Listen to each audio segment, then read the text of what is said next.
Hello, sir. Am I audible? Okay. Yes, yes, yes.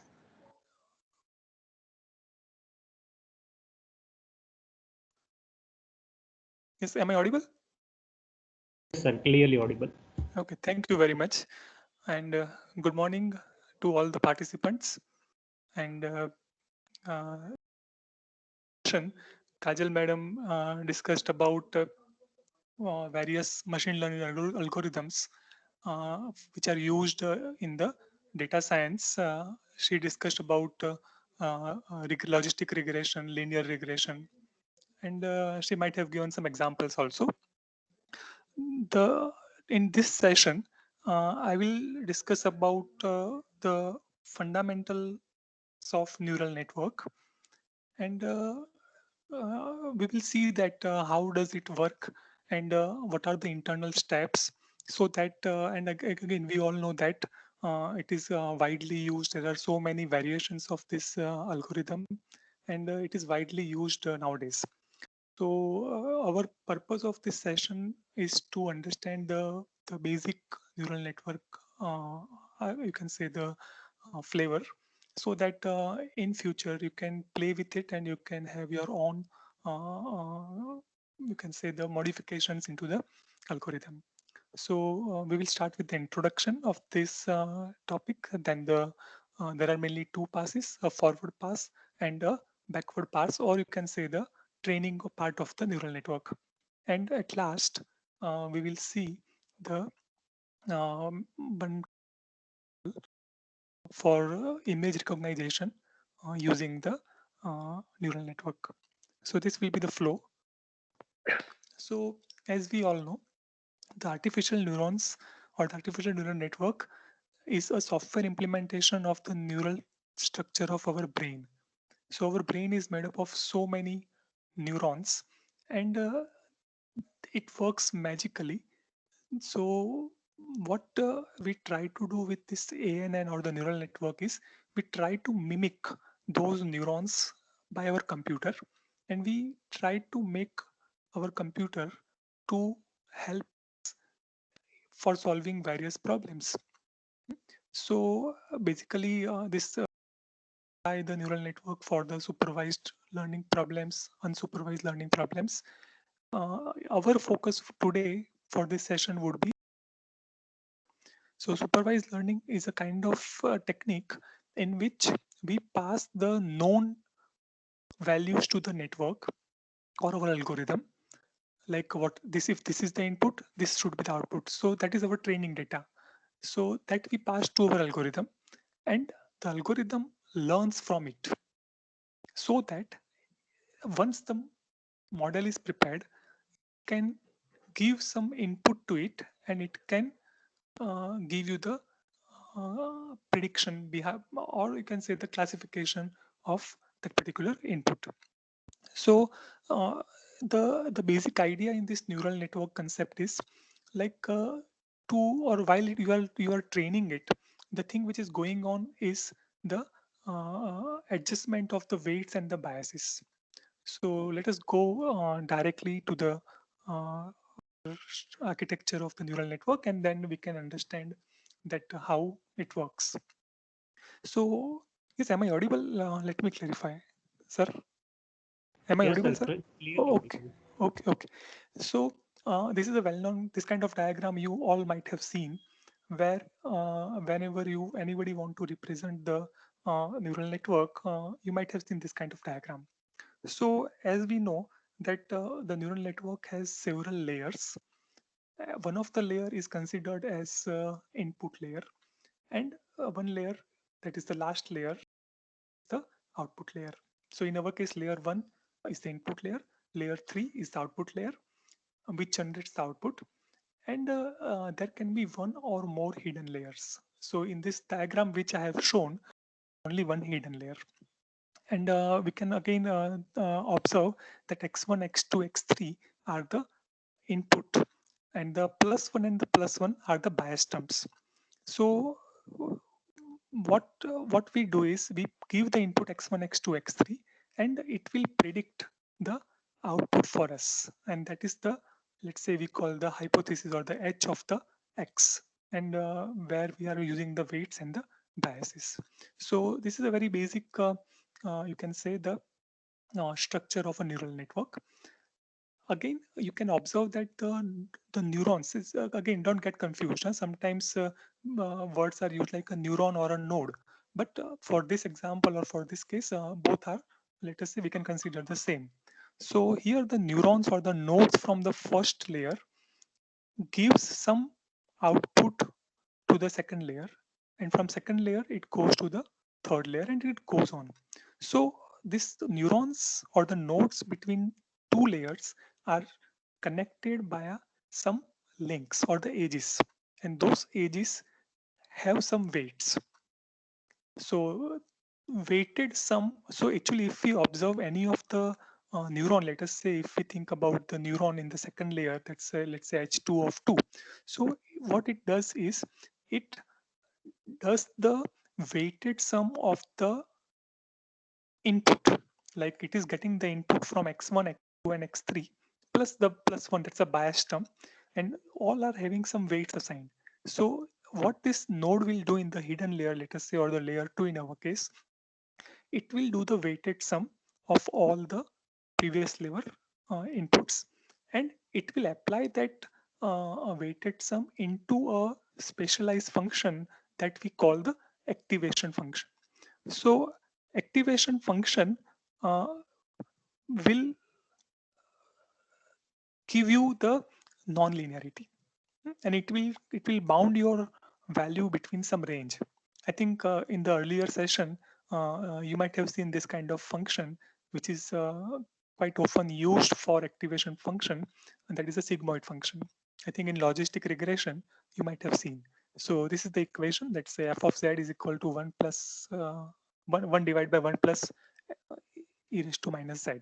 So this is a very basic function. Other than this, there can be tan of h, there can be ReLU, there can be ReLU, leaky ReLU. So there are several activation functions which can be used. So what we need to understand from this is like each node has two parts. The first part does the summation. Summation of what? Summation of the inputs from the earlier layer, weighted sum, and it fed it to the activation function of the node, and that is our f. And that f, once we apply on the weighted sum, you will get the output of the particular node, and that is, let us say, we call it h1, h2, h3 for the hidden layer, and it goes to the next layer, and it goes on. So here is the case, only one hidden layer. There can be multiple also. So what we need to do is like first of all, before going into the details of the forward pass and the backward pass, let us try to understand that, as I said, that the nodes are connected by some weight, or the weight is assigned to each of the link. So what is the role of that weight, and how does it affect? Similarly, you can say that the nodes, let's say these two nodes are connected to the next node by weight and bias. So what is the role, or if you change a weight, what can happen? So let us see. There are two small examples which I have created, so that can give you the idea that how the your weight affects the output, or you can say the bias affects the output. So let us say this is a small Python script. Is it visible, sir? Yes, sir. Yes, sir. Okay. So in this case, this is the first case, you can say, where we have a node which is having only one input, and there is no bias term. So if I change the weight, what will happen to my output? That's the hw of x. So when you change a weight, it will change the slope of the activation function. Here you can see in the program we have taken three weights, w1, w2, w3. So very first time, if you keep a weight 0.5 and you give some input and it goes to the activation function, then you may have some sigmoid plot. So we are just plotting the activation value. Hmm? Similarly, if you change a weight from zero point 0.5 to 1, or from 1 to 2, you can see the the shape of the curve changes. It is a sigmoid function only, but the slope, or you can say the the shape of your function changes. So whenever we adjust the weight of any neural network, what we can achieve is we can achieve the change in the shape, or you can say the slope of your activation function. Now we can have a question like, then what is the role of bias? Like if we change a bias, what will happen? So let us go to the next example. This all code I will share with you, hmm, so that you can practice. So let us see. So this is an example where we keep the weight zero point 0.5 as it is, and then we are just changing the bias from -8 to 0 and +8. It can be any values.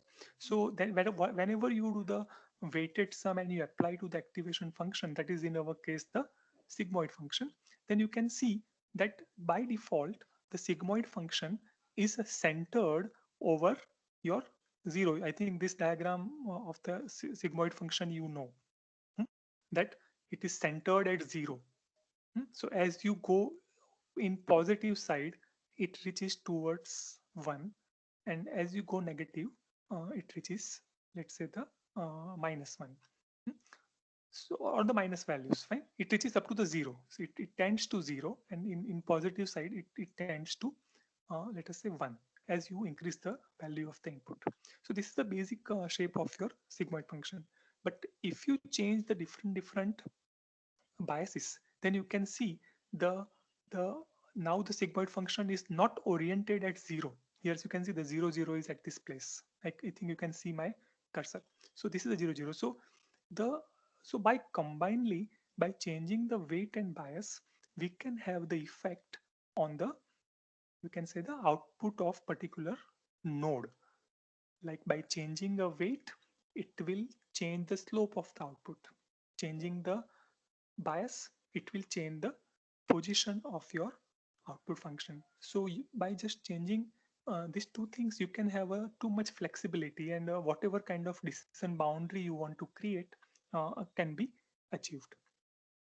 So so this is I think we have some idea about, like, so after all, see, what is the goal of our whole training or the neural network part is, we should have the some set of values for the weights and the biases such that we can get the desired output.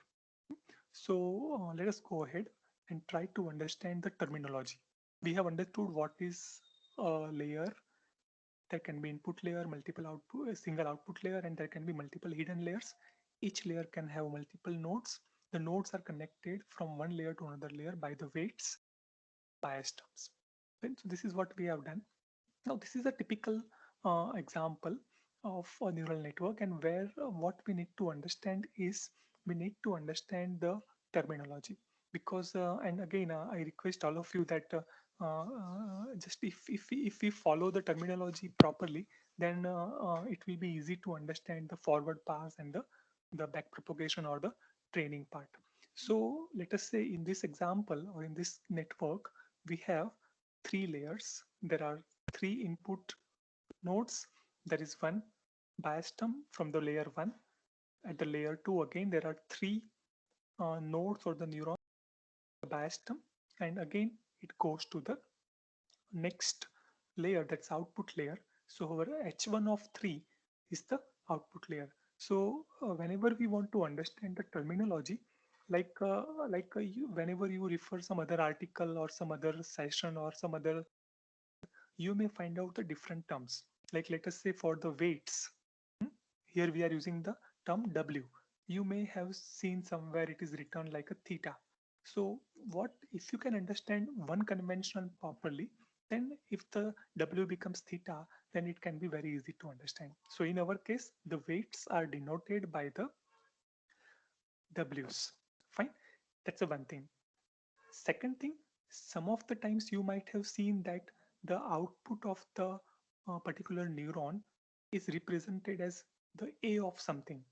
So that's an activation value. But here, in our case, let's say we are using a terminology H. So, so that is what we do.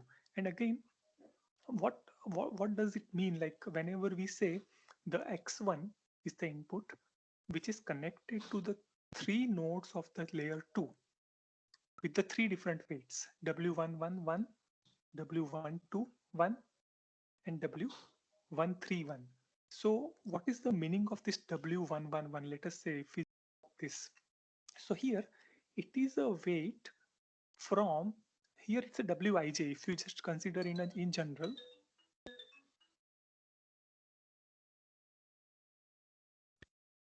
if you consider in general, then it can be said like it's a Wij of L. So I and J indicates, let's say I have written it, Wij of L indicates it's a weight from node J in layer L to the node I in layer L plus 1. So in our case, it's a W11 of 1.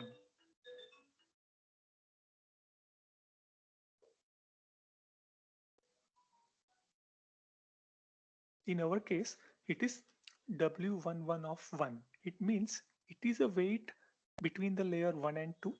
And again, it is from the node 1 in the layer 1 to the node 1 in the layer 2. Similarly, for this weight, if you see, it is W12 of 1. So here the superscript indicates the layer and the subscript indicates that which nodes it connects. So here you may file it bit reversed, like it should be like 1 1 then 2 1, or in that case, but it just indicates like for this x1 it is giving w11 w12 w13. So that is what the term about the weight. So W13 indicates that it is connecting the nodes between the layer 1 and layer 2, and that's a superscript. So that is the first terminology we have to understand. It's a weight from node J in layer L to the node I in the layer L plus 1. Similarly, BI of L, BI of L, that is this, BI of L. So B1 of 1, B2 of 1, B3 of 1. It indicates the bias value from layer 1 to the layer 2. And again, the subscript B1, B2, B3 indicates that this is a bias for the node 1, this is a bias for the node 2, this is a bias for the node 3. So if you will follow this terminology, it will be very easy to understand. So see, now let us go ahead and so we have understood like the superscript indicates that the layer. So if you just consider the second layer now, and again, whenever you pass the your weighted input and it generates the temporary submitted output, that is called a Z. Z of some layer, Zi of L. So let's say the Zi of L indicates the submitted input to the activation function of the node I in the layer L, which produces the Hi of L, and Hi is the output of the ith node, of the layer L. So here H1 of 2 means output of the first node of layer 2. H2 of 2 means output of the second layer of the, second node of the layer 2. Similarly, H3 of 2. And as we go with the layer 3, there is only one layer. So there is only one node. So it is H1 of 3 and it indicates that it is the output of the first node of the third layer. So whenever you see the superscript indicates the layer number and the subscript indicates the, you can say the your the node values between layer I and the I plus 1, or L and the L plus 1, or it can be reverse, L plus 1 and L, right? So W, B, H, Z as I name. And one more thing is like we call the function F. So F is a activation function which is there in each of the, you can say the node. So that F is applied on the Zi of L, and that produces the Hi of L. So what is Zi of L? Zi of L is nothing but the weighted sum of all the previous layer nodes plus bias, and that is a Zi, and that you apply to the function F, and that's F is our sigmoid, let us say. So that gives us the Hi of L. So these are some terms we will be using again and again. So again, whenever it will require, I will repeat these terms so that we can have a inline understanding. So these are some notations that we follow. So here now you can see that what is h1 of 2? h1 of 2 is nothing but the 2 indicates the layer. It's a second layer, first node, second layer, second node, second layer, third node. So from the diagram, we can understand h1 of 2 is what? It is the w11 of layer 1 multiply x1 because it gets one input from this. It gets another input from the x2, that is w12 of 1, and it gets another input from the x3, that is w13 of 1, plus there is a b1 of 1, that's a bias term. So x1 w11, you can see this now. This w11 x1, that's a weight from 1 to 1 in the layer 1 multiplied by the x1, w12 of layer 1 x2 plus w13 x3 plus the bias, and that whole, that is the zi, fine, and that you apply to the function f, and that will produce the output value for the first node in the layer 1. And same thing, I think this is now well understood, that h2 of 2, that is what, that is the, first of all you should find out the weighted sum, w21 of 1, then the node from where it gets x1 plus w22 of layer 1, w23 of layer 1, and then bias 2 because it's a bias for the second term in the layer, you can say the 2. So that's at 2, and finally you can see that here, that is this one. So what is h1 of 3? h1 of 3, that is the output of this node, is what? First of all, you need to find out the weighted sum. So what weighted sum? It is getting w112, that's a weight from node 1 in the second layer to the weight in the node in the third layer, that is multiplied by the output of this node, that's h1 of 2. So w112 h12 plus w122 h22 plus w13 of layer 2 multiplied by h3 of 2, that's the third node of second layer, and along with that the bias term, that's a bias for the first term in the layer 3, that's a 2 plus 1. So that will give you the internal part, that is this one, and that you apply on the activation function, that is a sigmoid, that will give us the 1 of 3. So h1 of 3 is the output in our case, but it is calculated from all these weights from the previous layer. So here h1 of 3 is calculated from h1 of 2, h2 of 2, and h1 of 3, h3 of 2. Similarly, h1 of 2 is calculated from x1, x2, x3 of the layer 1. Sometimes we call them h1 of 1, h2 of 1, h3 of 1, so that our you can say the syntax becomes same. So h1 of 1, h2 of 1, h3 of 1. So here just keep only this thing, like whatever is in the superscript, that is the layer, and whatever is in the subscript indicates the node indices between layers. So there are, as I said earlier, that in neural network there are two passes. One is a forward pass and another is a reverse pass. So whenever you do a forward pass, what you do is you find out the output of the each of the layer, each of the node of each of the layer, and you pass it to the next layer, you pass it to the next layer, and finally you will get the output. So in our case, we are passing x1, x2, x3, and 1 to the to find out the h1, h2, h3. That is the equation that you can see. h1, h2, h3 of second layer are calculated from the x1, x2, x3. Then the h1 of the third layer, that is the output layer, is calculated from h1, h2, h3 of the second layer by the using the weights plus the bias and apply to the activation function. So this pass is called a forward pass or a feed forward. Like we are going in a forward direction. We start from the input and we reach up to the output node. So that pass is called a forward pass. It is very easy. Just you need to multiply the weight and the input terms. You pass to the activation and just you do it. So it's very simple.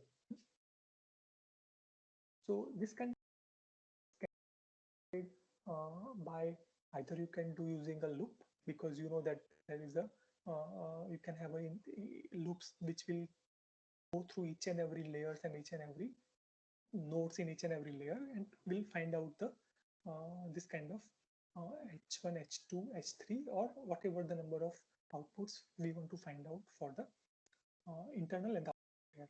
So that implementation I will show you using the for loop.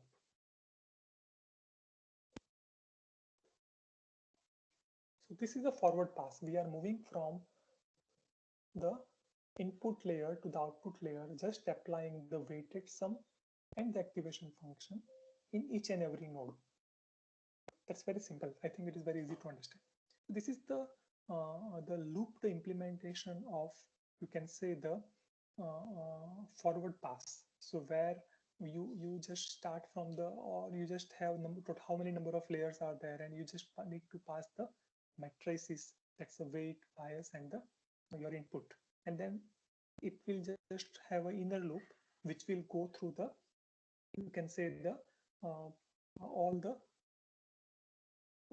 summative part and feed it to the activation part, and it goes on, and it will return you the final output of particular, or you can say, the network.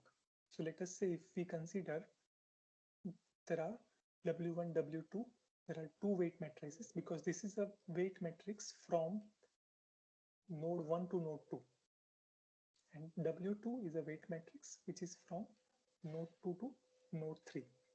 Right? Because you know that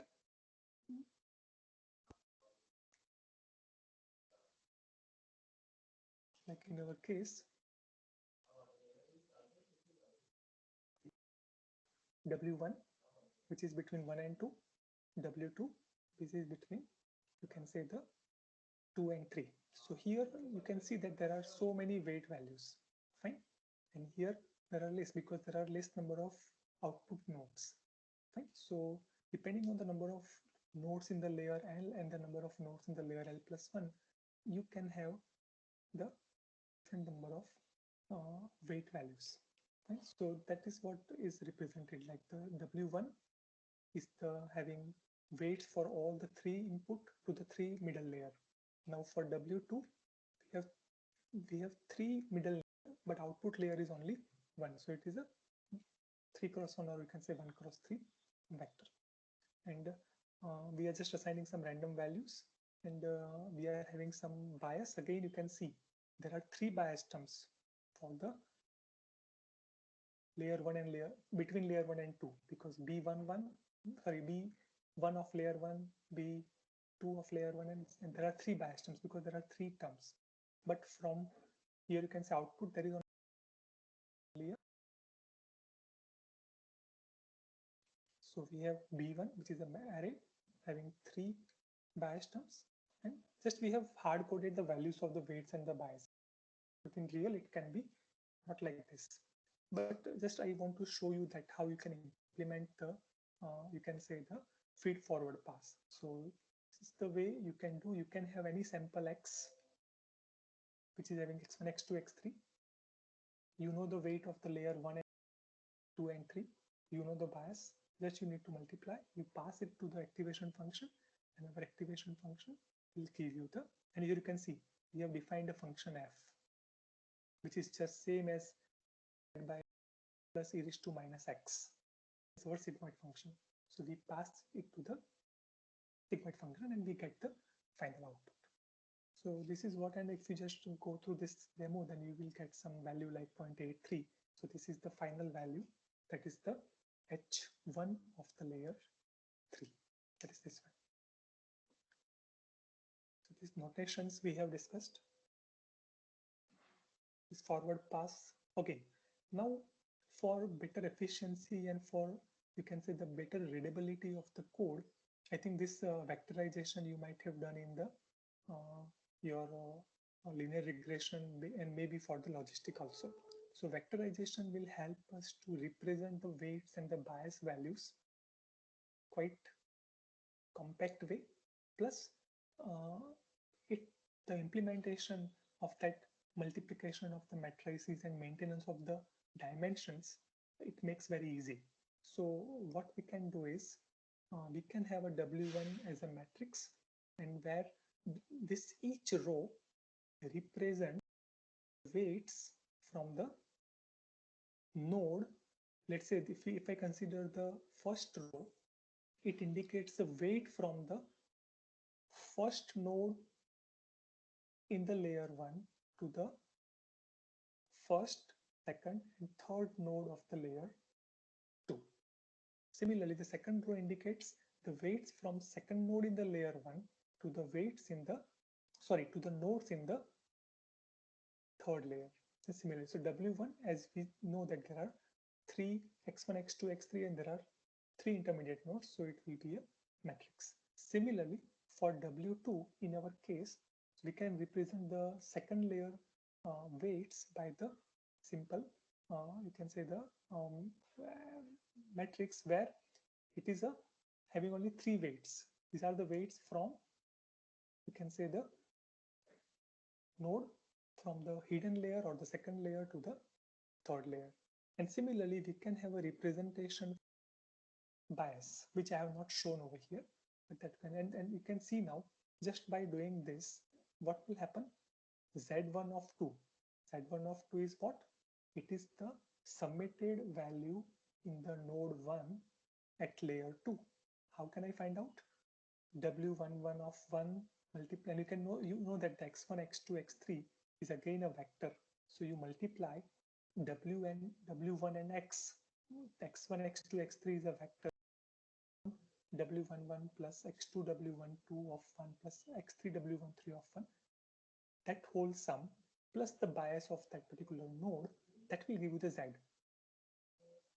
value of the, or the summated value at the node 1 in the layer 2, and that you pass to your activation function, and that will give you the output of the particular node in the second layer. So these are the equations where we have not mentioned anything like the indices.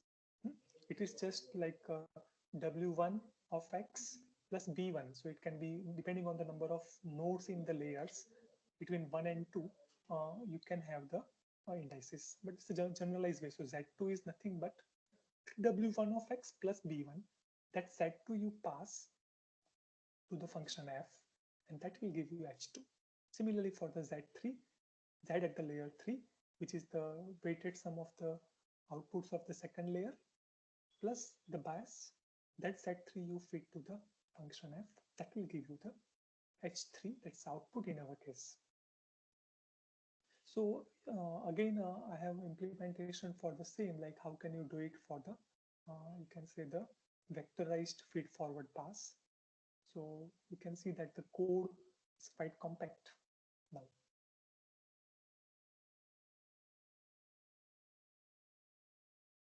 See, just we have taken a dot product where WL indicates the weights at the layer L, and we do it with the input.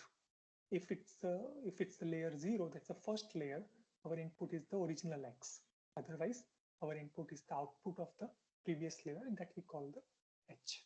And that H, or that whatever the Z value, that you fed to the function f, and our f function is your sigmoid, and that will give you the H value. So this is very compact in the case, and again in terms of efficiency also it will be better. So again, you can see the output will be the same, because just we are doing multiplication of the weights and the weights and the inputs, right? So either you do with the loop or you do with the vectorized approach, your final will remain same, but this will look more clean, and you can have a better thing. So we'll follow this vectorized forward pass during our complete example. Okay, so let us go ahead with the presentation.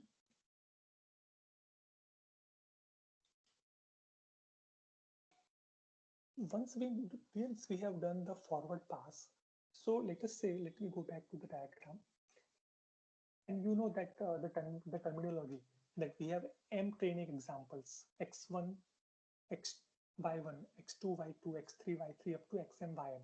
So for particular training example pair, let's say in our x2, x3 are the three features that you pass for particular exam sample, and it goes to the whole forward pass, and you will get the output.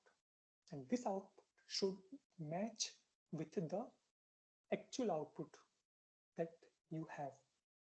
And if that is the case, then you can say your model is working properly. But what happens whenever you start from these layers and the random weights, whatever you give an input, you may not have the desired output. So I think the terms like y and the y hat or the output. So that is the purpose of training. Like you pass one sample, you get the output. If it is not the one which is, you find out the cost basically, and cost means the error.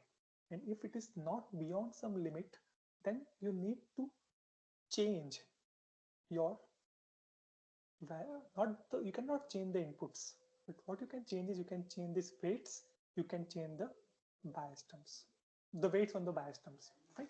And that will give you the another, you can say, the value. So I think this kind of thing you might have done in your regression also. So, and I think we have done the gradient descent also. So what this graph indicates, it has nothing to do with the output, actual output, but it is just a pictorial way that how does it work. So let's say this is the error function. The error indicates that this was my desired output. This is what I have got. And what I used for forward pass is W.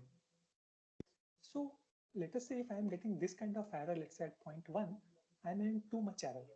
Then what I have to do is I have to update the values of the W so that my error reduces. And at some point, your error will be minimum or will be between some threshold which you have mentioned.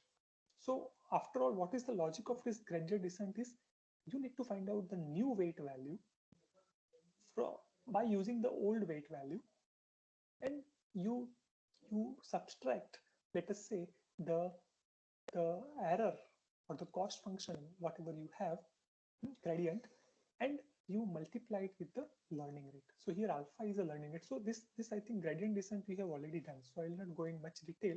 But after all, what it does is, I think in that case you might be using the convention thetas. So theta 1, theta 2, or theta 0, you are setting the new values of the theta. And here, as I said, we are using the word W or the term W. So we need to find out the best possible weights so that our error is minimum. So during each and every iteration, we will try to update our weight values. And over a period of time, as we change the weight, if let's say if we are here, then we have to decrease the weight values to reach to the minimum. So depending on the place where you are executing, it may vary. So the alpha is a learning rate, which indicates that how much to step during each of the weight change. So that is the update term, gradient descent update term. So we'll be using gradient descent here also for training purpose. So what is the other pass or the training part of the neural network? That is called the backward propagation. So the basic idea behind backward propagation is you need to adjust the values of the weights such that your cost function is, you can say, minimized. We don't, cost function is what? It is the output which you want, actual output minus the predicted output. And if you sum it over all your training examples, then should be minimized, or you can have some square error. We'll see that one. So that is what we need to do. So what we will do in the gradient descent part is we will tweak each and every weight. Wijl indicates, again I am repeating, the weight at the layer L from node J in layer L to the node I in layer L plus 1. So what should be the weight value of that particular, you can say the weight. What you do is the original value minus, this is the your partial derivative. J is a cost function. Cost function indicates that, let's say if we consider the sum square error as a cost function, then it is something like 1 by 2 y minus y hat whole square. So this is the y is the actual output, y hat is the predicted output. You square it and you sum it for all the training examples. That will give you the you can say the cost function. So what we need to do is we need to update the w's, wij means for all the layers from layer 1 to layer nl, for all the i's and j's in the nodes, we need to have the new weight values, and alpha is the learning rate for that. So just to understand this backward propagation, I have prepared some notes so that it can be easily understood. Let me go to that part. Okay. Yes, is it visible, sir? Yes, sir. It's visible. Okay. So till now, say now, just from the WhatsApp group, I came to know that there is so much maths in the earlier session. But bear with me. I have tried to simplify it as much we can do. So the purpose of this backward pass is to find out that how should I change my weight so that in the next iteration I can have the improvement. Improvement in the sense my cost reduces, and cost reduces means the actual output and the predicted output are nearer to each other. Again, as iteration goes on, at some point of time you may have very less cost value. So just for simplicity, now let us try to understand the backward propagation, and that is also called the training part. Training means what? Training means adjusting the weights of the different layers. So in this case, what I have done is I have taken a simple neural network in which, let's say there are 4 layers. And again, for simplicity, what we have done is, to make your math simple, what we have done is we have ignored the matrices. We have considered that there is only one input feature. It goes to the layer 2, hidden layer 1, hidden layer 2, and it generates the output. There are, in each of the layer there is only one node. That's the one assumption we have done. Second term, we have also ignored the bias term. Otherwise, normally you know that from layer 1 to layer 2 there is extra plus 1 and a bias term. From here again you have a bias term. So just to make maths very simple, what we have done is we have ignored the bias. Later on, we will see that how the bias and weight or multiple nodes can be considered with the back propagation. But let us continue with the simple case. So here, what is the idea? Like we have x as an input and we call it h of 1. That is the output, or you can say that because it's the first layer. So just for the convention, we call it h of 1.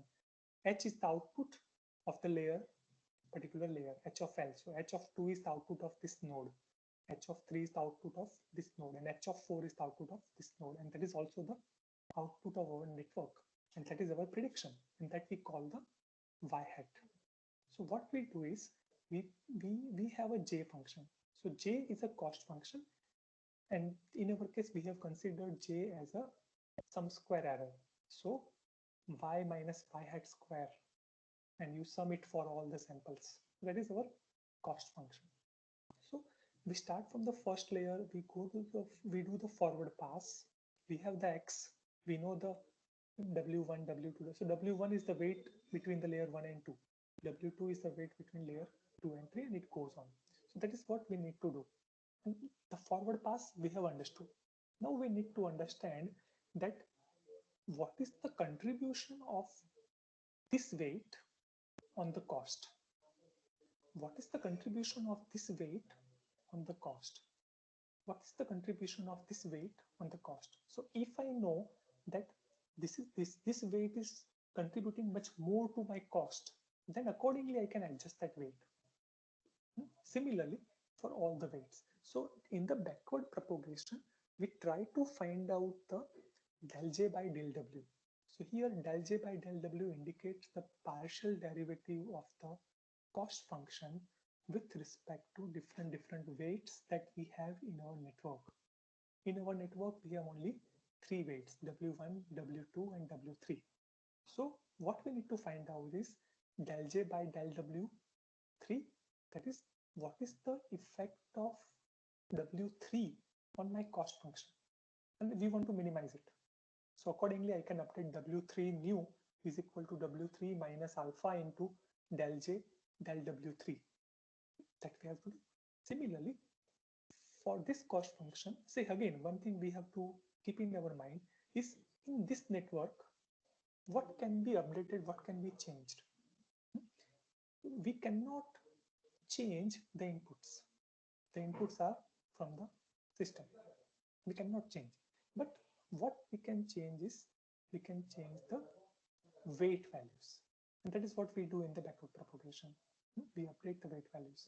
So now let us make this diagram quite simple. What we have done is I have just separated each of the intermediate node in terms of two separate nodes, and two separate node indicates, let's say, let us go like this. So here x, that is h of 1, that's the input node, which takes w of 1, that's a weight from the node layer, the 1, and it generates the z2. Z2 is nothing but the weighted sum calculated by multiplying w1 and h1, and you get z2.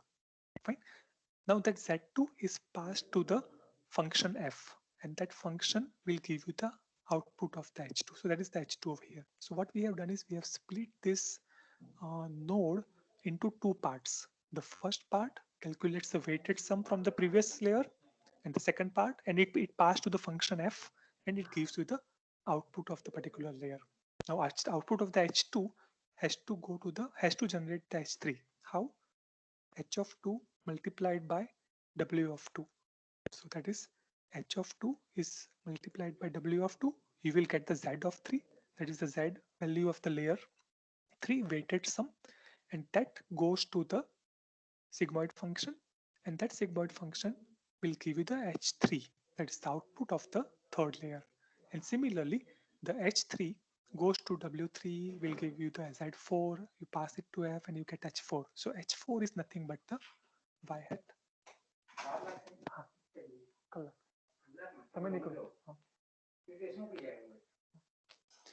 So we need to find out the our role is to find out the effect of this H values on the, you can say, the H values of F and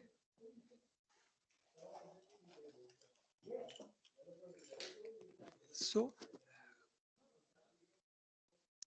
H4 is the output, and that is our Y hat. So now if you just see this path which I have highlighted, this part of this diagram, it is very much similar to the logistic regression which you have done. Say your input X, you pass it to, let's say, the theta is your weight, you theta multiply X is your Z, that Z is passed to the theta X passed to the your sigmoid function, and that will give you the your output. So this part is the very similar to your logistic regression part. Hmm? So our overall goal is to find out the how much the J will get the effect of changing of the weights. So we need to find out del J by del W3, del J by del W2, del J by del W1. So that is what we need to find out. But just doing that, before doing that calculation, let us derive some equations. So here, what is H1? H1 is nothing but your out input, that is your X. So H1 is your X. What is Z2? Z2 is nothing but H1 multiplied by W1, because it's a weighted sum from the previous layer to the weight. So here Z2 is the W1 multiplied by H1. So that is my Z2. Now that Z2 is passed to the F. So that Z2, if you pass to the function F, it will give you the output of the H2. That is the output H2. Now that H2 and W2 combinedly will give you Z3. So Z3 is nothing but the weighted sum of what? The previous layer output multiplied by weight. So this 2 multiplication will give you the Z value, weighted sum, that you pass to the F, and that will give you the next H value, H3. So H3 is nothing but the you pass the Z of 3 to the function F. So this is your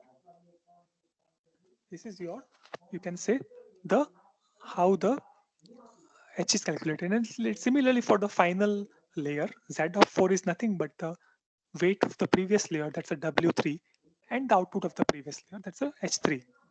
That Z is passed to the F and you get the H4.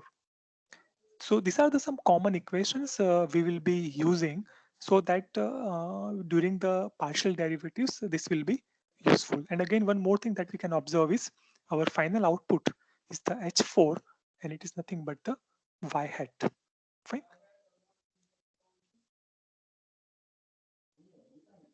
Okay, and NL indicates the number of layers. And in our case, there are 4 layers, 1 input, 1 output, and the 2 hidden layers. Now the real partial derivation starts. So what we need to find out, the effect of W1 on the J, effect of W2 on the J, W3 on the J. But out of these 3, the easiest one is this one. Why? Because the W3 is the nearest. It has direct effect on the J. So we will try to find out this del J by del W3. And once it is done, similarly, we will try to find out for the other nodes, for the other layers. Right? So this we are doing for the final layer, let us say.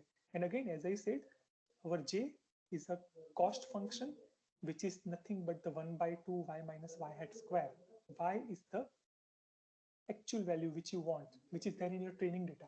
And y hat is the one which is predicted by your forward pass. Be clear, y hat is nothing but the output which you have got after fed over forward pass, and y is the actual value as per your data set, actual output. So you just subtract them and you get a some square of it, and 1/2 just we have kept it for the mathematical simplicity. Then this is your cost function.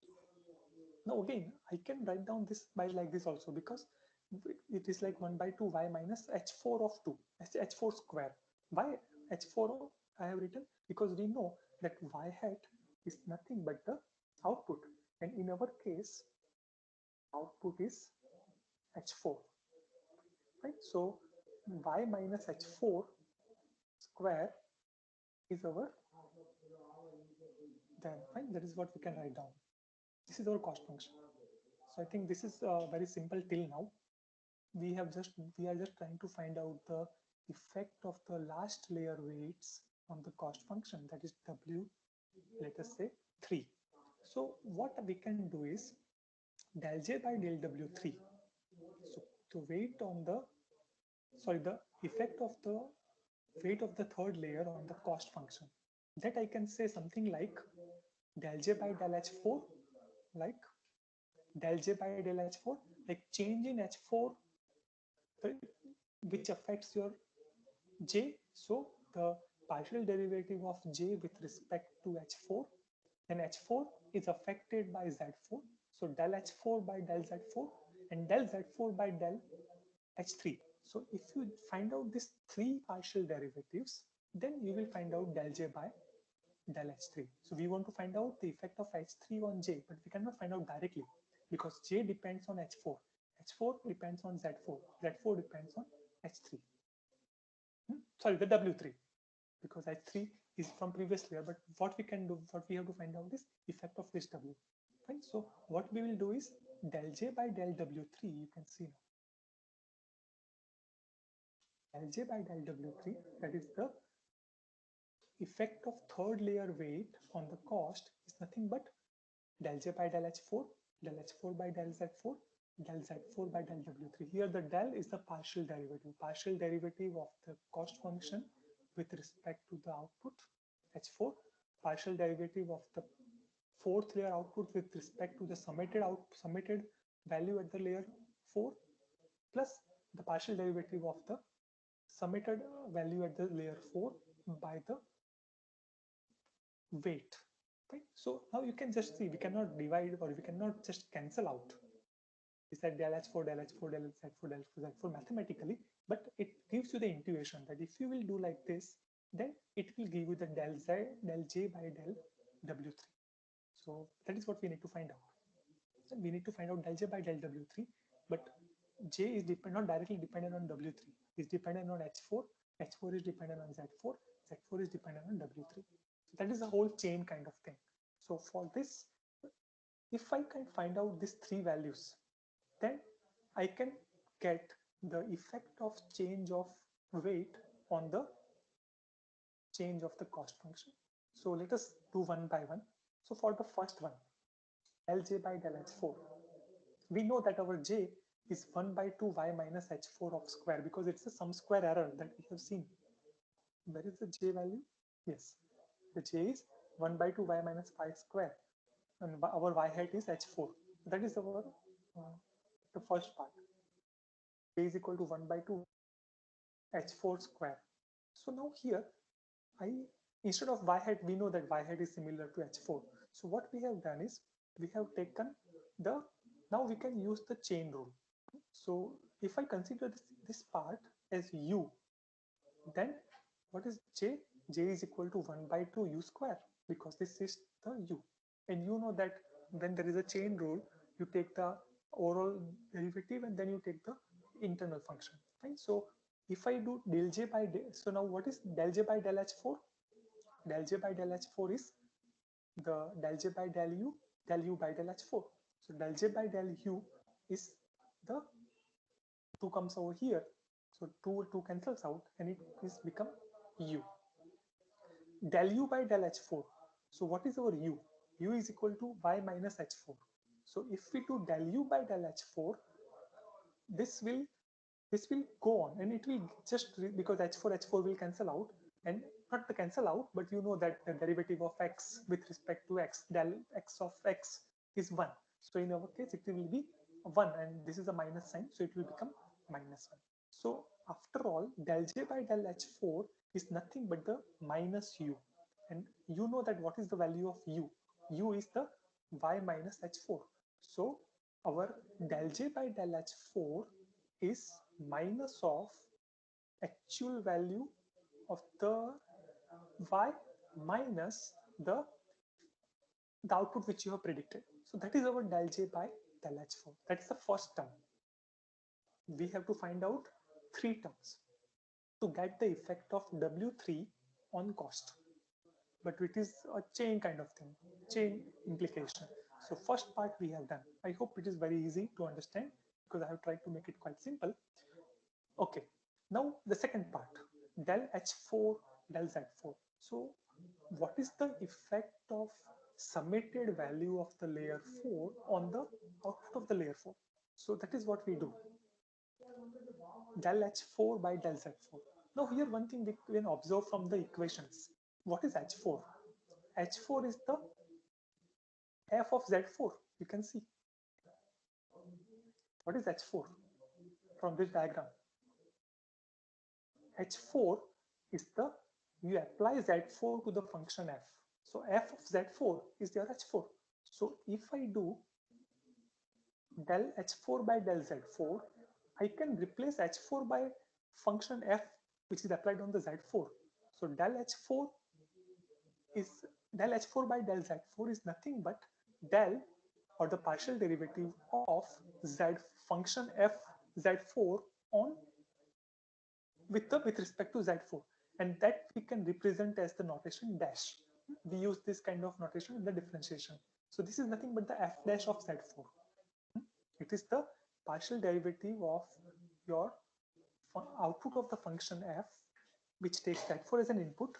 Then we can represent f of x, and we call the differentiation f dash of x. So here also, f of Z4, its differentiation is nothing but f dash of Z4. So the second term, that is del H4 by del Z4 is nothing but the f dash of Z4. f dash of z4 is your second term, and out of this. Now the third term, del z4 by del w3, del z4 by del w3. So that is h3. How? Let us go to the equation. Z4 and w3, del z4, del w3. So what is z4? See here, z4 is equal to w3h3. So if I do del z4 by del w3, then it's a partial derivative of this equation with respect to w3. And you know that w3, because if it's a f is xy, and if I do df by dx, then it will become y.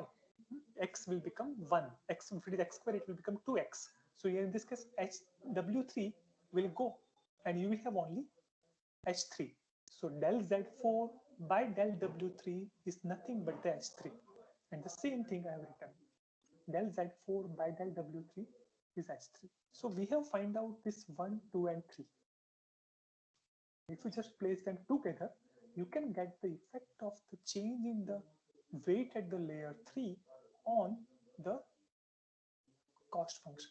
So del j by del w3 we have find out. So this is the effect of the final layer, you can say, weight, change in the weight on your cost function, right?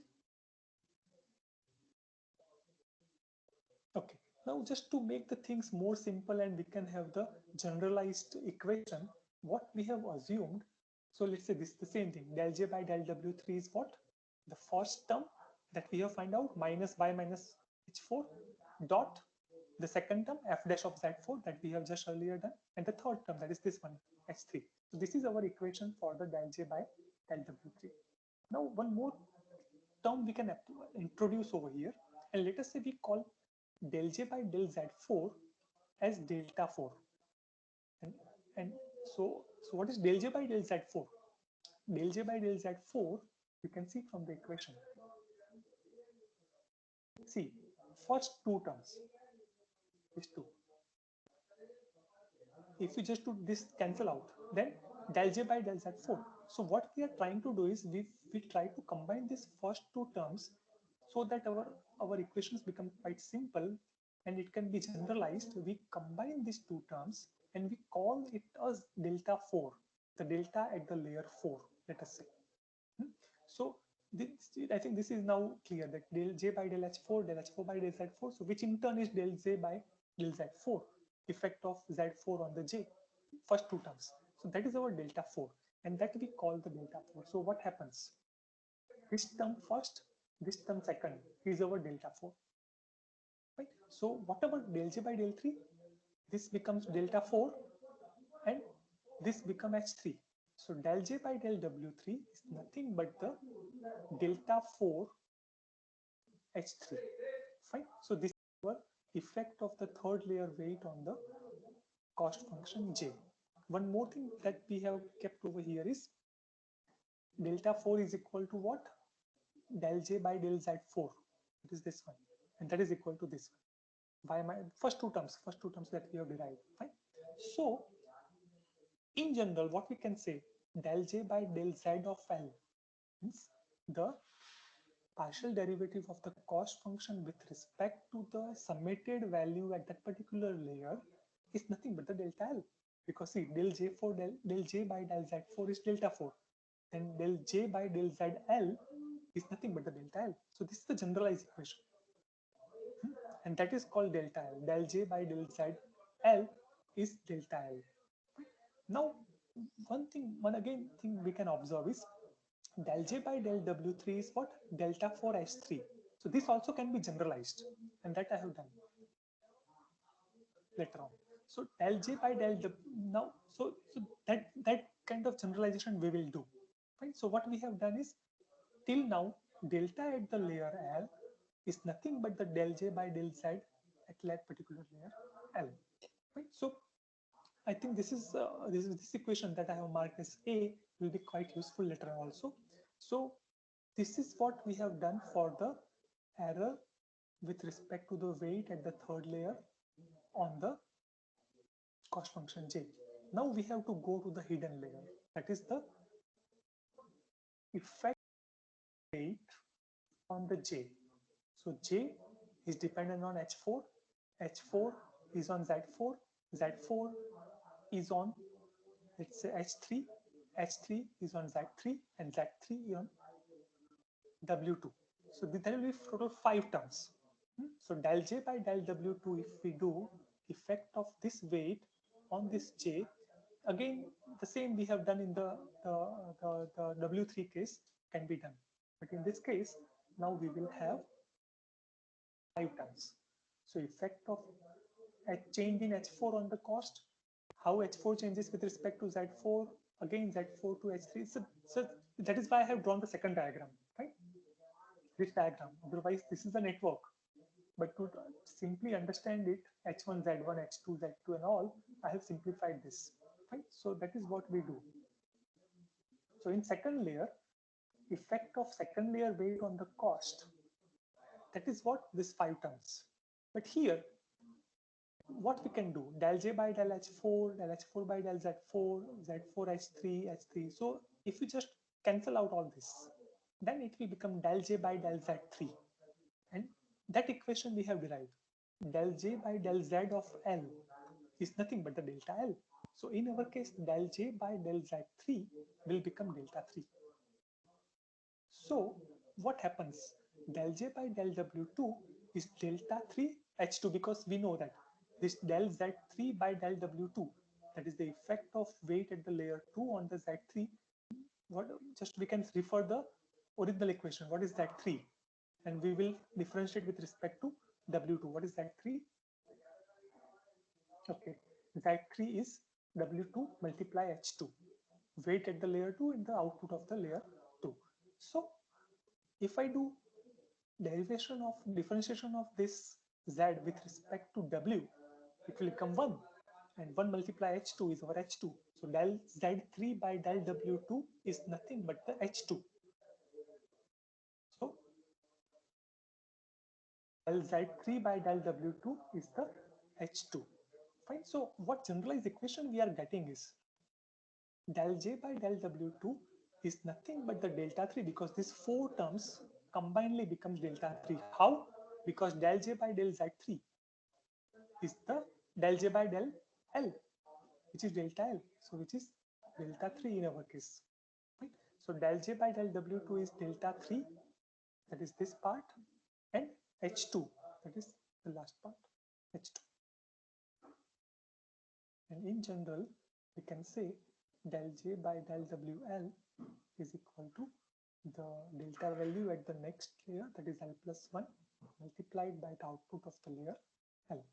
This is the generalized equation. So by using this A and B, that is equation A, that finding out the deltas and finding out the del J by del, because this requires a delta, you can find out the effect of all the weights for all the layers on the final cost function, and that can be used by the gradient descent to perform the, you can say, the backward propagation.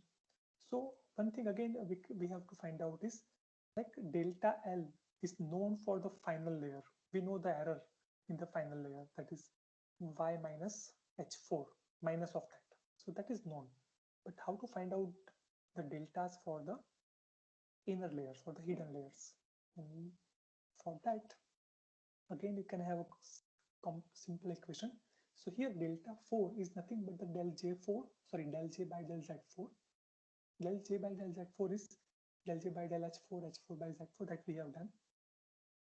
So similarly, delta 3 is del J by del Z3. So again, it involves 4 terms. Del J by del H4, H4 to Z4, Z4 to H3, H3 to Z2. First 2 terms, you can see these 2 are same, that is your delta 4.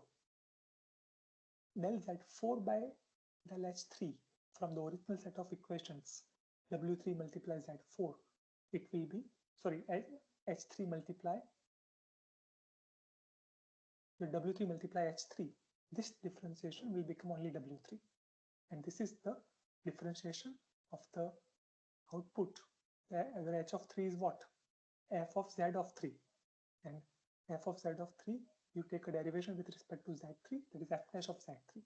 So we get delta 3 is delta 4 multiplied by weight at the layer 3, that is this term, and the f dash of z3, that's a weighted sum at the layer 3.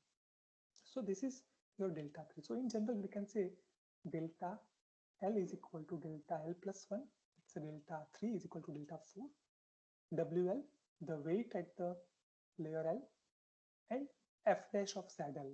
So F dash of weighted sum at particular layer L. So this is the general. So using this B and C, what is B? Del J by del W. Particular layer L is nothing but the delta L plus 1 HL.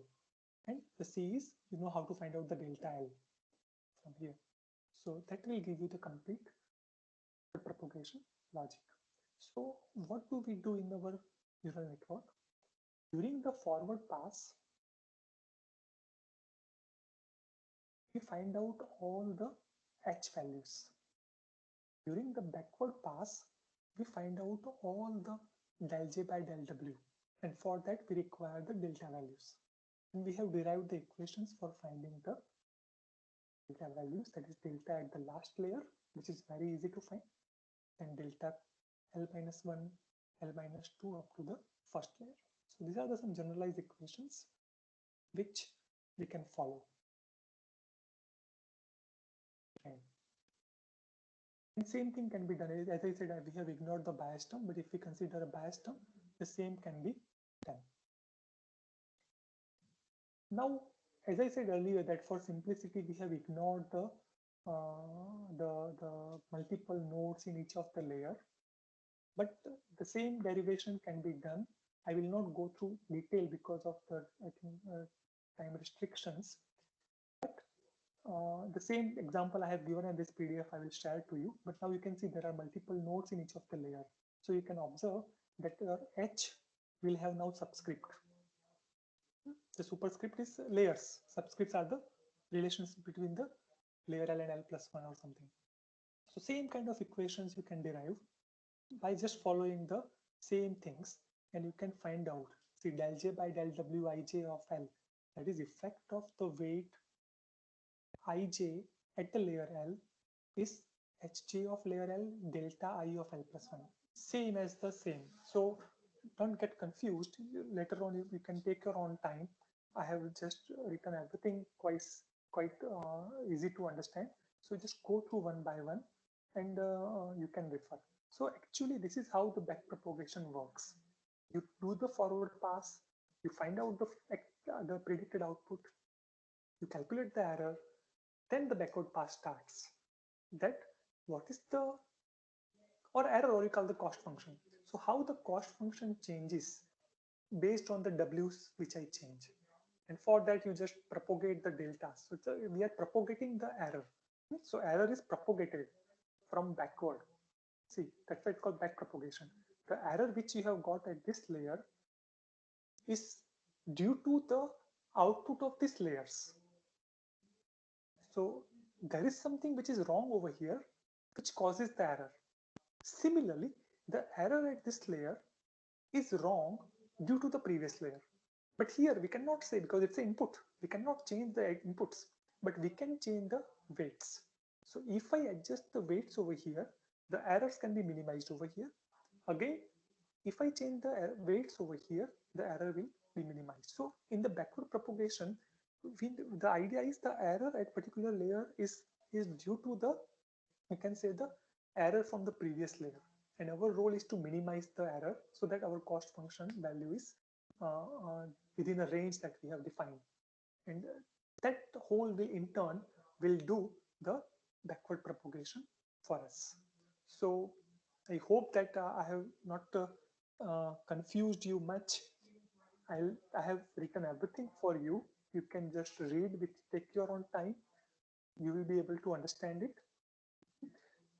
But for all this, you need to understand the conventions, which I have shown in our slide. That is these conventions, what this indicates. They are also there in our PDF also. So that is what we have to do. So backward propagation is the training part. Now I have a complete example which does the backward propagation and the forward pass, and that we have to implement in a Python so that we can go ahead. Okay, so this is the pseudocode for your backward propagation. How does it work? So verbally I have said, but not in terms of the steps, but it is nothing but you have to do it for, first of all, you just assign the random weights. So whenever you start your neural network, very first time, all your weights are randomly assigned, random numbers. Then you define the number of iterations. Like I want to go for the 1,000 iterations, 10,000 iterations, or whatever, depending on your choice. For each of the iteration, you take each and every sample from your training, you find out the h of l forward pass, calculate the delta, that's up to here, then the back propagation comes in the C part. You calculate the delta for other layers up to the layer 1, and then you apply that del j by del w, and that will give you the delta w and delta b, that how much change required in the weight, how much change required in the bias, and then you apply your those terms to your gradient descent updates.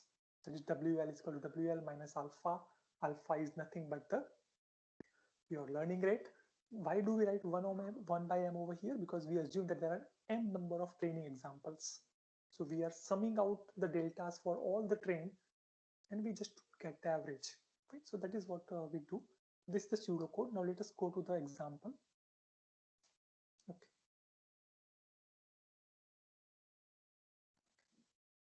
So in our example, we are considering the MNIST data set. Now, one more thing I would like to say is, first, I will use this data set and we will try to run it on our neural network. That is, we will define our own function for the forward pass. We will define our own function for the back propagation or the training, and then we will run it. And similarly, we will try to use the inbuilt library function for the neural network, and we will try to get the output, so that you can understand that. Say one more thing again is what, like we should know that what is happening internally in the neural network. That is the idea. But as a, if you do not know, then also you can use it. But in that case, if there is some error or if some the desired output is not coming, then we must know that how does it work. So we'll run this example, or we'll try to code this example by both the ways, our own neural network code and the neural network function which is available ready-made in the Python. And so let us first do by our own. So we are taking MNIST dataset, and it is a dataset which contains the images for the handwritten digits, and the y values, actual y values are given. They are 0 to 9. So first we import the data set and we just plot one of the image. So let me run this tab. We are using a Jupyter notebook. I think in earlier session also you have used it. So our data set which we are using is a, so this is an image. That's an image of 0. So the first image, that is, let's say whatever we have, is this one. So our data set has 1797 samples, and each sample is 8 cross 8 bit image, so 64 bit. So in our case, our neural network will have 16 input nodes, sorry, 64, 64 input layer nodes, x1, x2, x3 up to, let's say, x64. So there will be 64 input nodes. Each input node will represent the pixel value. There are 64 pixels for each data set. Right? So our data set has 1797 samples. We'll try to divide it later on into the training and the test. So let us try to print the, we have printed the first image as an image, but actually in terms of the data, it is, let me print it. It is a pixel value. 1 pixel 0, 0, 0, 1, 0, 2, because it's a 8 cross 8. You can see now 8 pixel here, 8 pixel here. So 0, 0, what is the value? 0, 1, what is the value? And it goes on. So this is your pixel value. So see, these pixel values are stored into our data set, and they are in terms of the rows. So there are 1700, 1800 around rows. These are the training samples. Now you can observe from this, like this values of the pixels are not in a range. So like in earlier also, you might have done the scaling, feature scaling. So we normalize these features so that they come in a particular range. So for that we are doing the scaling of the features. We are using a standard scaler which is available with the sklearn or the scikit-learn, and it will scale our features between -2 and 2 by default. So if I run this part, you can see the same values which we have earlier for the pixel data set of 0. That is our scale value, and that x scale we store in a variable x. So x is an array which has got, let us say, 17 or 1800 rows. Each has 64 columns, and each column has a value between -2 and 2 now, because we have done a scaling. So this x is our input set. Okay. Now let us try to split our input or the data set into training and the testing. So for that also we are using a inbuilt split function, and we are splitting by the 60-40. So we keep 60% as a training data and 40% as a testing data. So this line in Python will give 60% of data from X into the X train, 40% of data into X test. Similarly, we have corresponding Y values, because Y value indicates what? The actual pixel, whether it is 0 or 1 or 2 or whatever it is, because it can be 0 to 9, it can be anything related to the particular image. Okay, so that is our splitting part. So we are getting 60-40 split. Now one more thing that we have to take care is our Y value indicates a number. It can be any value between 0 to 9. But if you consider it as a neural network, then our output layer will have how many nodes? It will have 10 nodes, because it is a classification. We are classifying our input, whether it is a 0, whether it is a 1 or 9. So there will be 9 outputs. So just to set that output in terms of a proper, you can say, the dimension, what do? We represent each Y test and Y train, instead of a single value that's either 1, 2 or 3, we keep it as an array, as a vector, let us say, and of size 10, and we keep the 1 at particular place, and the 1 indicates at whatever place the 1 is, it is the actual value of Y. So let us say if I run this part,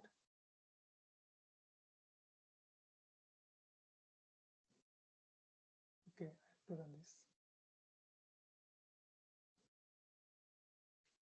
Okay, so here my first, let us say, training set is 8, digit 8, but I want to represent in terms of the 10 output nodes. So what I have created an array of 10 values, and at the 8th place I have kept 1.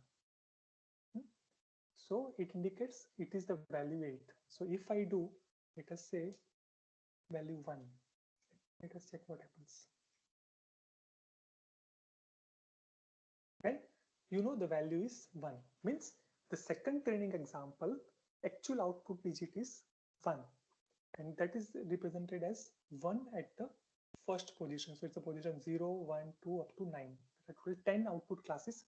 So this line of code will convert your Y into the vector of 10 different values. So this you may need to do in many of your examples. So this we have done. Now define the structure of a neural network. So I have mentioned I want to create 3-layer network. Input, I know 8 cross 8 pixel images data. So my input is 64 node layer. The hidden layer, only one hidden layer, has 30 nodes that can be tweaked by you. You can change it 30, 40. You can play with it at your own time later on. And finally, the 10 is fixed, because I know that my output class is any of the 0 to 9. My x can be any value between 0 and 9 digit. So this is your neural network structure. Okay, so let us run this part. We have defined it. Okay, now we have defined 2 functions. The first to find out the sigmoid, second to find out the derivative of the sigmoid. And the derivative of the sigmoid is very simple. If my f of x is sigmoid function, then f dash of x is fx into 1 minus fx. So you can later on differentiate the sigmoid and you can derive this equation, but derivative of the f of x in case of sigmoid is f dash x is equal to fx multiply 1 minus fx. So these are the two functions which we have defined to find out, because we need to find out the differentiation. As I said, whenever you start your neural network, you have to randomly assign the weights to the biases or values to the weight and the bias. So this function will assign the random values to the weight and the bias. Okay, let us run it. Okay. Second thing that we do is we initialize the accumulation values. Accumulation values are nothing but the delta w's. If you recall this pseudocode, the delta w are set to 0, because we know that how much weight change required for particular training example. We do it for all the training examples, and that is accumulated in a w. So that before your whole process starts, you set it to the 0, and then you apply for all the samples. So that's what we have done. So that initial training values for the w and the b we have kept as empty, so initialize to zeros. So let us do it. Then this is the feed forward. Just the case earlier we have seen. You take x, you take w, you generate output h, you take b. So this is what it is doing. This is a vectorized implementation that we have seen earlier of the feed forward or the forward pass. And it returns us two things, h and the z. H is the actual output of the layers, nodes at the layers, and z is the summated values. So that can be used because we know that we have to use it during the training part. So this is our feed forward function. Let us run it. We have not called it, so we have defined. Okay, there are two more functions. These functions will do the error calculation or the delta calculation that we have seen. The delta at the last layer is very easy. We have seen minus of y minus y hat. Plus there is another function which has to find out the delta at the internal layers, delta 3, 2, 1. That was something like delta 3 is equal to delta 4 times something. So that you can do. Delta at the L is W transpose L, delta of L plus 1, F dash of ZL. This equation is very much similar, which we have derived in the mathematical way. Right? So this is a function to calculate the hidden layer deltas. This is a function to calculate the delta at the output layer. And this is the final function, which is our backpropagation function, or you can say the training function. So this will take your neural network structure. It will get how many neurons are there or the nodes are there in layers. What is your X? That is our training data. What is the Y? How many iterations you want, and what should be the learning rate. And once we start, the code which you find over here is nothing but the Python of this pseudocode. We initialize to your CWB are initialized to 0. Then you do the, for each of the iteration, that is you can see for each iteration or the while iteration is up to some limit. So that's a while loop. Just we are printing at the end of each 1000 iteration the message. Then we do the training of the weight and training of the B is equal to initial value, initialize the accumulation values, and then we do. So this is your initialized accumulation values. That is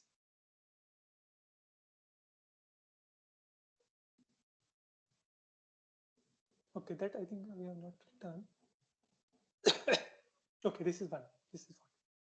So initialize accumulation values for all the NN structure means it will do the whole neural network for all the nodes. It will initialize, and then for I in range of length of y. Y is our training output.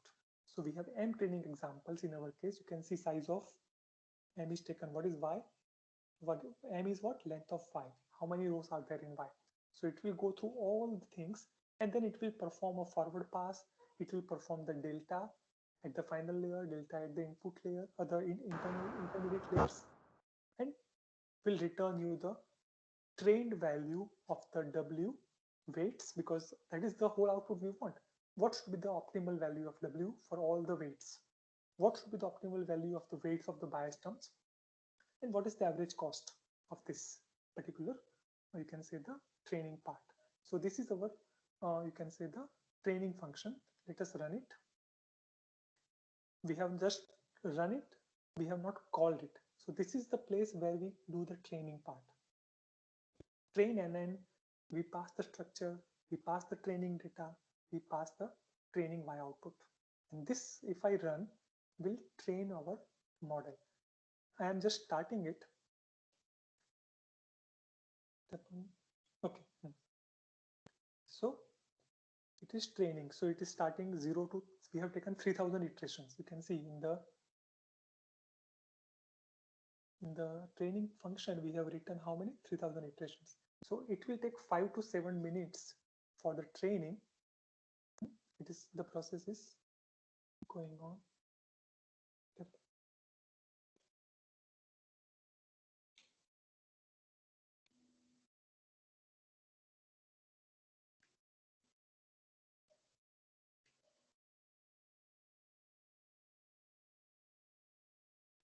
Okay, maybe some function is missing.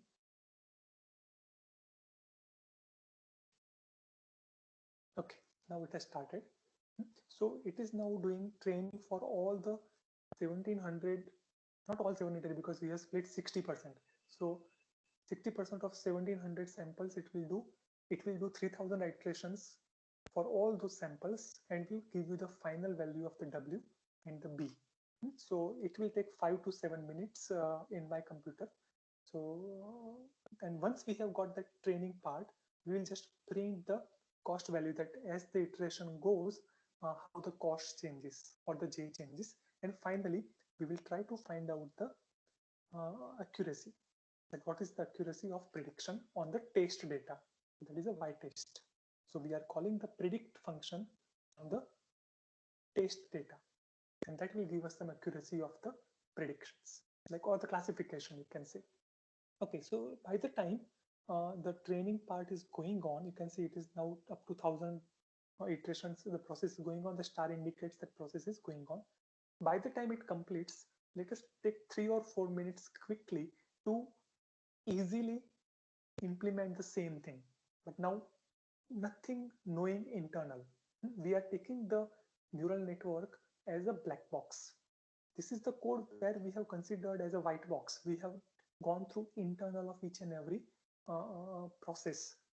But if you are not much comfortable, if you are not much aware, then you can use it as a black box also.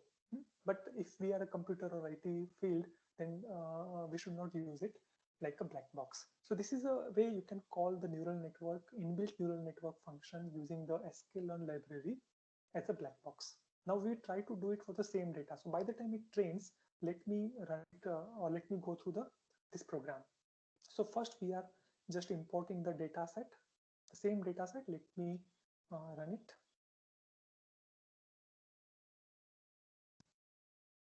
Okay, now let us describe it. So we'll get some details. What are the features? Now let us run this. We are just printing the type of the values. So these are the arrays. What is the shape of the images? There will be 1797 images. Each is of 8 cross 8. So same data. We are printing the first image as a pixel values. That is 0053, whatever we're getting. Now we want to represent that image as a graphical way. So that is what we're getting. The first training data. Let us print the shape of the target. So this 1797 is the input X array, and output is like this. So it has got the values of the target. Some of the values are printed. Then we are just plotting the, pictorially showing the images what are there in our data set. Only 16 images it will plot.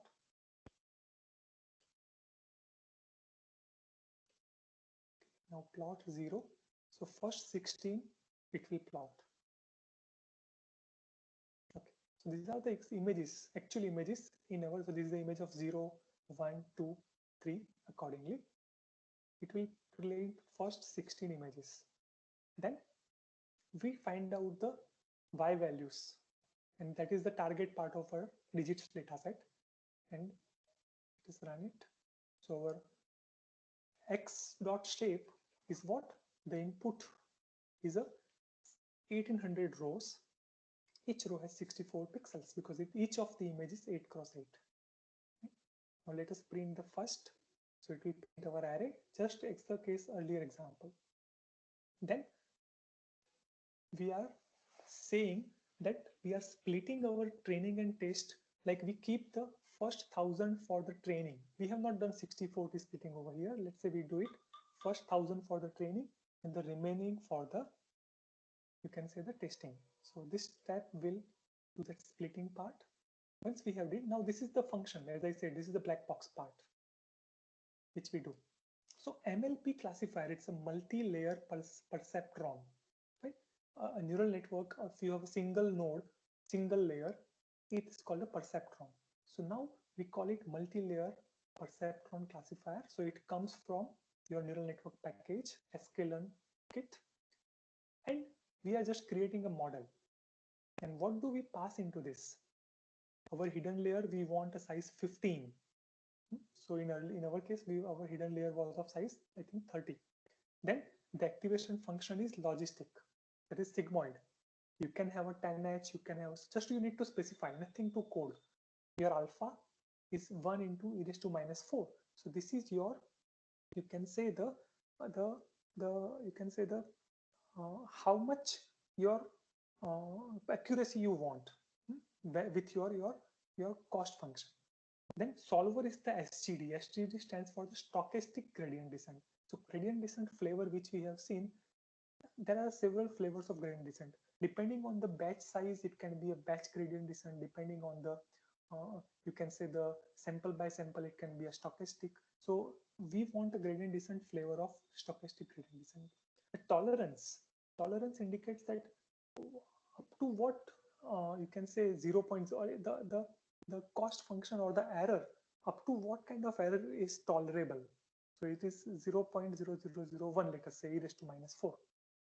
The random slate rate is equal to 1, it goes randomly. The learning rate is our alpha, it is 0.1.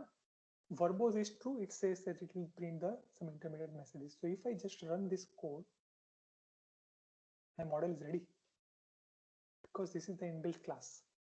Right? Now if I just do mlp.fit, so this will, the fit function will do the training part. So let us run it. So it has fit. Okay. Within some iterations, let us say 189 iterations, the Hello, sir. हाँ बोलो. Sorry, sir. हाँ. Sir, need to end the session by 2 o'clock, and participant may have a question. Yeah, I will take only 2-3 minutes because by the time the training is going on for the other session, it will take 5 minutes. Okay. So this is the training part of our black box, you can say, the neural network. We are training on the X and Y with the MLP.fit. So it will train within few iterations. And once it is trained, you can use it for the MLP.predict. And you are doing predict on the X test. So if you just run this, it will give you the predictions of 50. So at the 50th test value, this was the digit. That is what it has predicted. And if you just do y test of 50, then it has got the similar value. Okay. Again, let us try to find out the accuracy of prediction over all the testing set.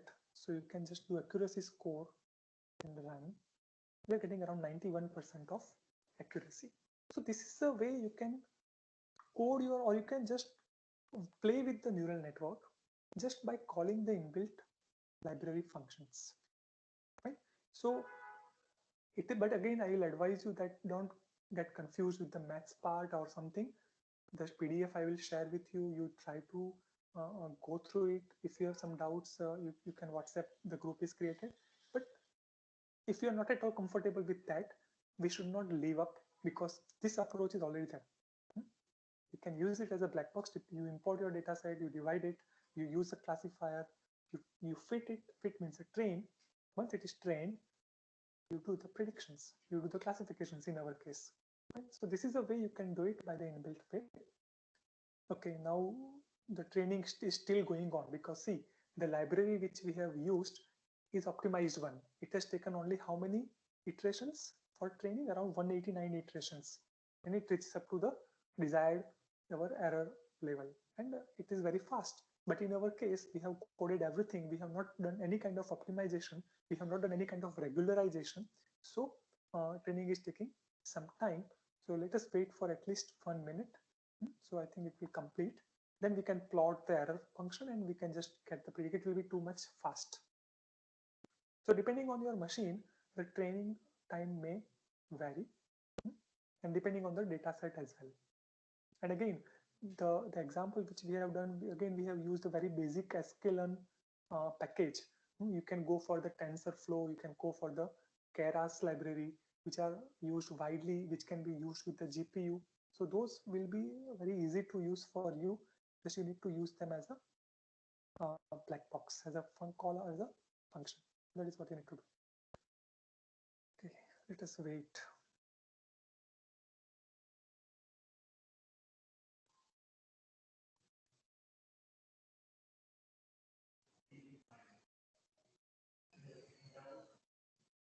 Sir, can I ask one question meanwhile?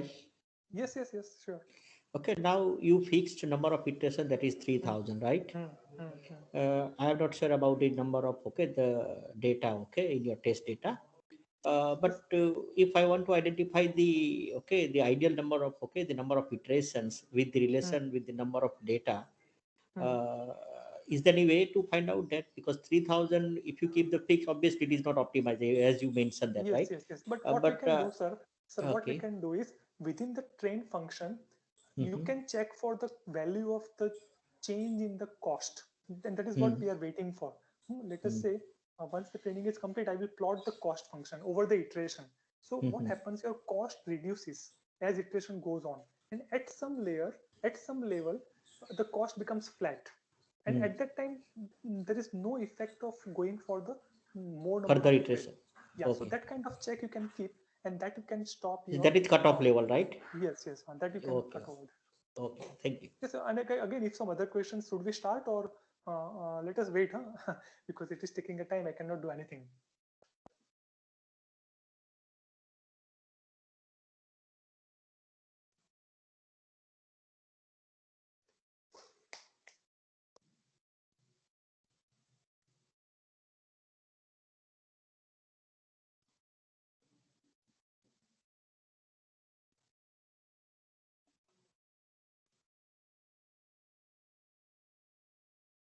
So the code I will share with persons, all the code, all the PDF and all.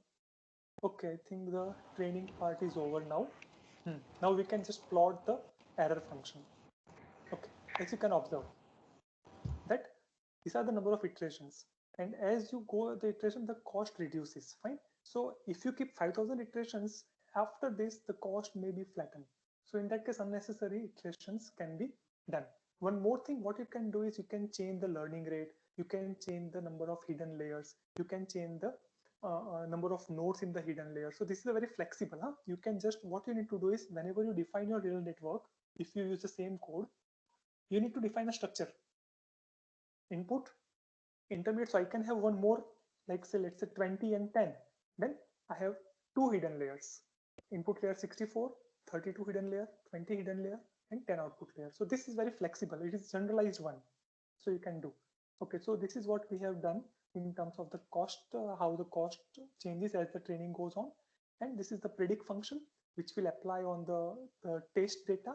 And let us try to try to get the accuracy. Okay, we are getting something like 89% of the accuracy. So in the case of this, you are getting 91 or something, but there is a still scope of improvement. You can tweak with the learning rate, you can tweak with the number of layers and the things. So this is, I think, as we are going short of time, I cannot go much more, but let us start with the questions if you have any. Participants, you are having any question, then please unmute yourself and ask.